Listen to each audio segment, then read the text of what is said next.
이 영상은요, 누군가에는 방향을 잡아주는 나침반이 될 수도 있고요, 누군가에게는 몇 년의 시행착오를 줄여줄 수 있는 지름길로 될 수가 있기 때문에 정말 말씀드리고 싶었던 내용이에요. 저 처음엔 똑같이 고민을 했죠. 소공으로 면접을 불러야 하나? 경력도 없는데 바로 기업은 무리가 아닐까? 이런 질문을 저한테도 수도 없이 많이 던졌고 제 스스로에게도 많이 자문했던 그런 내용이었던 것 같아요.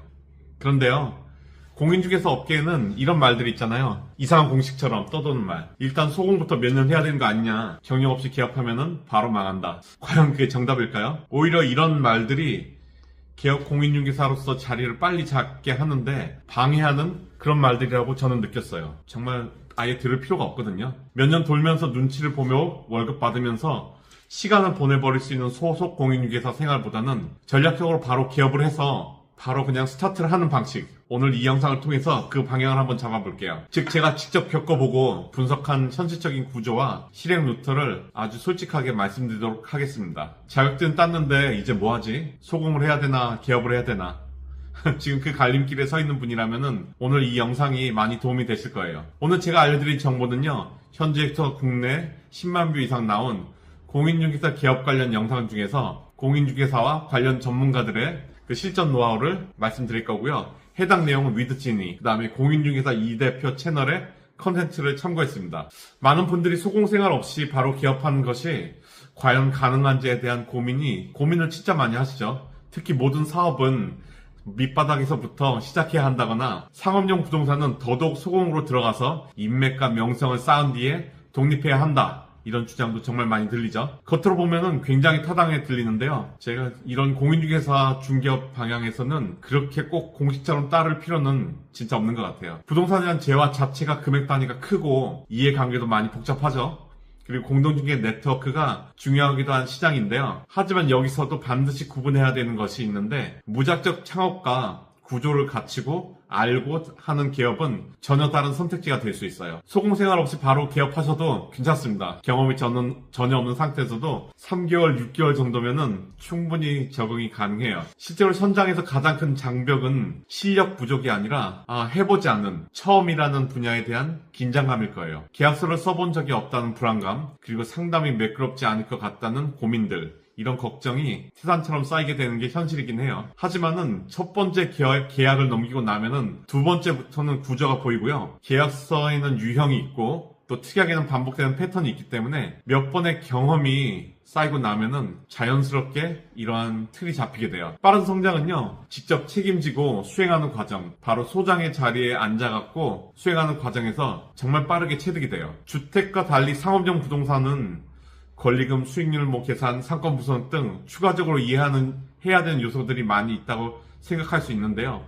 하지만 이 또한 기간이 단순히 쭉 오래 근무했던 기간이 해결해 주는 게 아니라 구조 이해가 문제죠. 권리금 계약 구조, 상가 임대차 보호법의 핵심, 수익률 계산 방식, 그리고 특약 세팅 같은 틀이 준비되어 있다면은 상업용 부동산도 두려움 없이 버퍼링 걸리는 거 없이 잘 적응해 나갈 수 있어요. 오랜 기간 소속 공인중개사로 근무했다고 해서 자동으로 이 구조가 체화되는 건 절대 아니고요.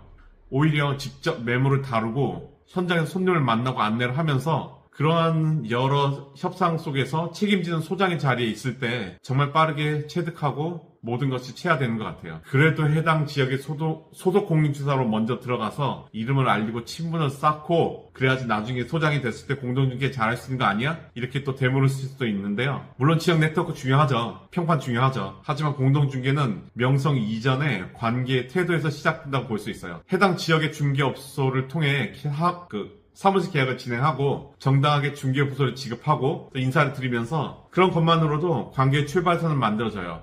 저희는 서로 경쟁 관계이면서도 또 상호 협력 관계에 있기 때문에 서로 손을 맞잡을 수 있는 순간이 오면은 위에 이 기본적인 것들을 잘 체득하고 이행한다면은 공동중개는 큰 어려움이 없어요. 공동중개 상황에 처했을 때 각 부동산의 입장을 대변하면서 상호 이해관계의 온도차를 최대한 맞추면서 협업을 이어갈 수 있다면은 그걸로 충분한 것 같아요. 쌓여가는 중개계약 속에서 이런 신뢰 결과도 자연스럽게 쌓아지고 만들어지는 것 같아요. 처음부터 이름이 알려져 있어야만 공동중개가 가능한 건 아니기 때문에 오히려 약속을 잘 지키고 정산을 정확히 하는 태도가 더 빠르게 우리들의 평판을 만들어줄 수 있어요. 결국 중요한 것은요, 얼마나 오래 이 판에 있었는가가 아니라 어떻게 준비했는가가 포인트인 것 같아요. 중계가 일어나는 구조를 잘 이해하고 권리관계 분석을 꼼꼼히 할 줄 알고 중개 대상물별로 요구되는 특약의 기본 틀을 만들 수 있는지, 이해하고 있는지, 설명할 수 있는지를 멘토나 검토 시스템을 통해서 그 검증을 하고 만들어가는 게 더 본질적일 수 있어 보여요. 이러한 준비가 되어 있다면 바로 개업은 무모함이 아니라 전략적인 스타팅 포인트가 될 수 있는 거죠. 반대로 아무런 준비 없이 그냥 직원으로 있다 보면은 오히려 시간만 갉아먹고 성장 지연만 올 수밖에 없어요. 그건 진짜 맞는 것 같아요. 반대로 신중함 필요하죠. 하지만 신중함이 반드시 몇 년의 소속 공인중개사 생활, 직원 생활을 의미하는 것이 아니기 때문에 이런 말 있잖아요. 완벽해질 때까지 기다리는 것이 아니라 준비된 자는 바로 시작하는 자다. 그 사람이 준비된 자라고 하잖아요. 그런 말처럼 실행 속에서 완성도를 높여가는 것.